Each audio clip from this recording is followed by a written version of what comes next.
In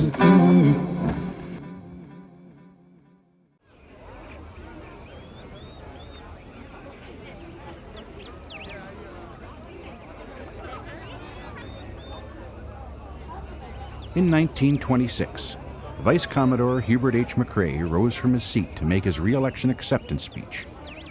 "Ours is a royal sport," he said, "and a royal club, and kings and princes are at the head of it." What McCrae said that year was no exaggeration. The Royal Canadian Yacht Club had come of age and was the envy of the yachting world. Yet behind its royal trappings and international acclaim, the club remained loyal to its origins. It had begun as an adventure, organized by common friends with common interests.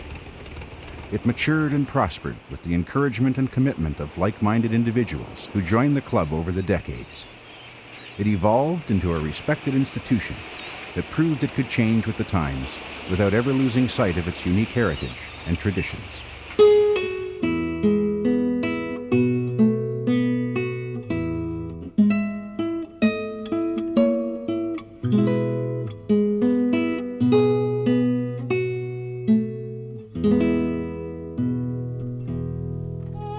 In 1852, Charles Dickens wrote monthly articles for the London Times.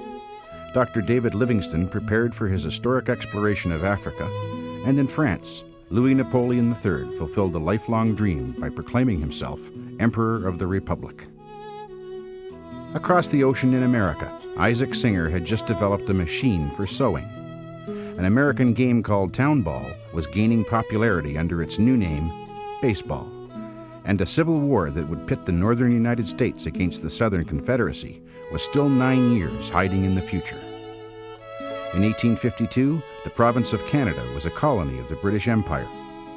Toronto, its second largest town, had grown to a population of 35,000 and was situated on a beautiful bay that was so crystal clear the water supply was pumped directly from the foot of John Street.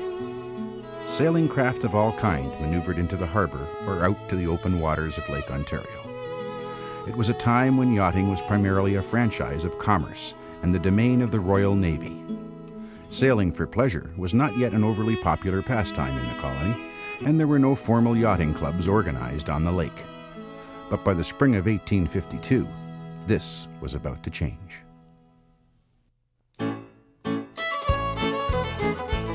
On March 20th of that year, 7 Torontonians met at the Western Hotel on Wellington Street to formalize the organization of a yacht club. Membership fees were fixed at $2, and it was agreed that members would meet at 3 p.m. every Saturday during the season. The club's operating rules were simple. All members were expected to be aboard a yacht, and yachts were to rendezvous at the buoy moored in the Toronto Bay. The name of one member would be drawn to lead the club on a cruise to the Garrison Wharf and back, after which each boat could take its own course.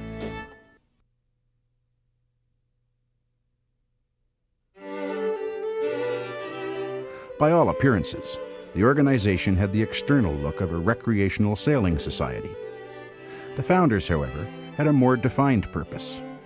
By forming a yacht club, they had knowingly joined a small elite of organizations that specialized in perfecting skills important to the security of the British Empire. Yachting was viewed as an unofficial auxiliary to the Royal Navy. It was felt that recreational sailors had the time to experiment with new yachting technology, something unlikely to occur within the military establishment of the day. The results might prove useful to the Royal Navy, and privately owned yachts and their crews could also be quickly adapted for service in actual naval operations. The club, then, was conceived on one hand as a yacht club, and on the other as a naval unit. To ensure that it preserved this mandate, the chairman of the club was given the rank of captain, and his subordinates lieutenants, as in a frigate of the Royal Navy. Later, these would change to the titles still used today, Commodore and Vice Commodore. By July of 1852, the members had built their first clubhouse on the deck of a large scow moored against the bank near the foot of Simcoe Street, an unattractive square building made of wood with a flat roof that served as a platform to start races. It was from this humble clubhouse that the members petitioned the Crown in England for the right to use the royal designation with their yacht club name. They shared a common conviction that their organization had to be more than just a platform for recreational sailing. It had to be recognized as a club with purpose. 2 years later, the many who on both sides of the ocean had ridiculed and labeled this small colonial organization as overtly pompous and vain got the surprise of their lives. The club was granted a royal charter, and the name, the Royal Canadian Yacht Club, became the foundation of one of the premier yachting organizations in the world. Since then, members of RCYC have sought to develop sailing skills to a level of genuine excellence. The club has advanced through its patronage, the art of naval architecture in Canada and abroad.